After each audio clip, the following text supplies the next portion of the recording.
کفار میں کیا عالم تھا، وہاں کیا چل رہا تھا، وہاں کیا تکلیف تھی، وہاں کیا رنج تھا، یہ ارشاد فرمائیے۔ بہت اچھا سوال کیا آپ نے۔ اصل میں ٹائم ایسا ہوتا ہے کہ بسا اوقات ہم سمجھتے ہیں کچھ پہلو رہ جائیں گے، لیکن آپ جیسے جو سمجھنے والے لوگ ہیں وہ ہر پہلو پر کوشش کرتے ہیں کہ جو پردہ ہے وہ ہٹتا رہے۔ برکت ہے، اس کو بیان کرنا بھی ضروری، اس کے ساتھ لطف اور زیادہ بڑھ جائے گا کہ جب آپ نے اسلام قبول کیا تو اس وقت کفار کی حالت کیا تھی۔ آپ اس بات سے اندازہ فرمائیں کہ اہل سیر ائمہ تاریخ ان سب نے اس بات کو لکھا ہے، اور بڑے بڑے ثقہ علماء نے اس بات کو لکھا ہے کہ جس دن حضرت سیدنا فاروق اعظم رضی اللہ عنہ آپ نے کلمہ پڑھا، اس دن کفار مکہ نے یہ کہا تھا، انہوں نے کہا قد انتصف القوم اليوم، آج اس قوم نے ہم سے بدلہ لے لیا ہے، ہم نے جتنا ان کو ستایا ہے نا، آج حضرت عمر بن خطاب نے کلمہ پڑھ لیا ہے تو انہوں نے ہم سے بدلہ لے لیا۔ مطلب یہ ہے کہ ان کو بھی پتا تھا کہ یہ عمر صرف ایک نہیں گیا، یہ سمجھو کہ ہماری کمر ٹوٹ گئی اور ہم ختم ہو گئے۔ حضرت عمر بن خطاب رضی اللہ عنہ، اللہ نے آپ کو وہ کمال و رتبہ عطا فرمایا، اور اسی واسطے کافروں کو پتا تھا کہ آج ہماری بربادی ہو گئی ہے۔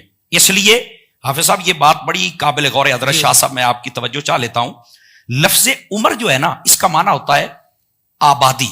انسان کی جو عمر ہوتی ہے اس کو اس لیے کہتے ہیں کہ تیری عمر کتنی ہے، کہ یعنی تیرا جسم جو آباد ہے کتنے سالوں سے آباد ہے۔ تو جب عمر ان کے پاس تھا تو وہ آباد تھے، لیکن جب ادھر آیا تو اسلام آباد ہو گیا۔ بات سمجھ آئیے؟ اس لیے انہوں نے کہا کہ ہم تو برباد ہو گئے، آج اس قوم نے بدلہ لے لیا۔ اور یہاں پر یہ نقطہ بھی بڑا خاص ہے، اسی لیے اب جس کے دامن میں حضرت عمر ہیں وہ آباد ہے، اور جس کے پاس عمر نہیں وہ برباد ہے۔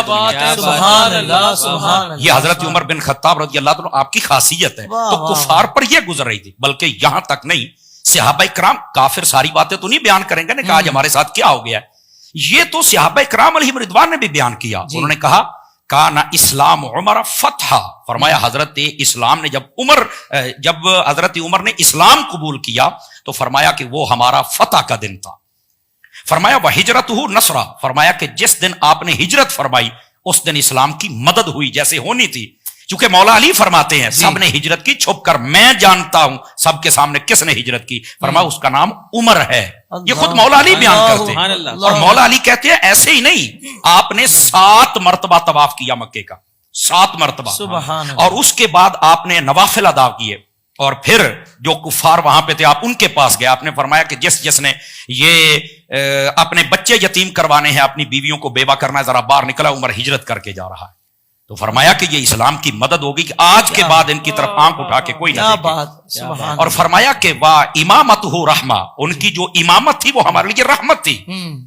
تو یہاں پر یہ بات بھی سوچنے والی ہے کہ آپ کی امامت رحمت ہے، تو پھر ہمارے یہ امام تو ہیں نا، سمجھ آ رہی ہے؟ یہ بڑی خاص بات ہے جو آپ، بلکہ یہاں تک میں یہ تو صحابہ کرام نے بیان کیا نا، ان کی یہ حالت ہے تو کفر کا کیا عالم ہوگا، وہ تو مر گئے، وہ تو ڈوب گئے کہ آج ہمارے ساتھ ہوا کیا ہے۔ اور صرف یہاں تک بات نہیں ہے، اس بات کو تھوڑا سا میں مزید کھول دیتا ہوں تاکہ آسانی ہو جائے۔ حضرت عبداللہ بن مسعود رضی اللہ تعالیٰ آپ ارشاد فرماتے ہیں کہ جس دن حضرت فاروق اعظم رضی اللہ عنہ نے کلمہ پڑھا نا، اسی دن کلمے کا اظہار بھی فرمایا، اور کس انداز سے فرمایا؟ فرمایا کلمہ پڑھنے کے بعد جب نماز ہو گئی، سارا کچھ ہو گیا، آپ سیدھا ابو جہل کے گھر گئے، اس کا دروازہ کھٹکھٹایا، کون؟ کہا میں عمر آیا ہوں۔ تو وہ ڈر گیا، کدھر ہے؟ کہا باہر نکل میری گل سن۔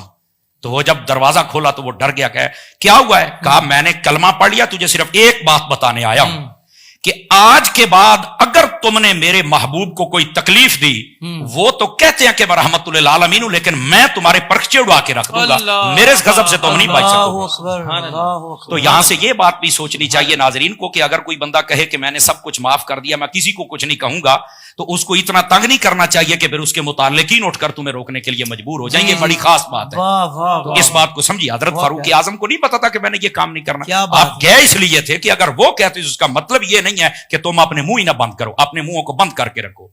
تو یہ شان تھی، بلکہ یہ بات ذرا ختم کریں تاکہ اگلی بات بھی ہو سکے۔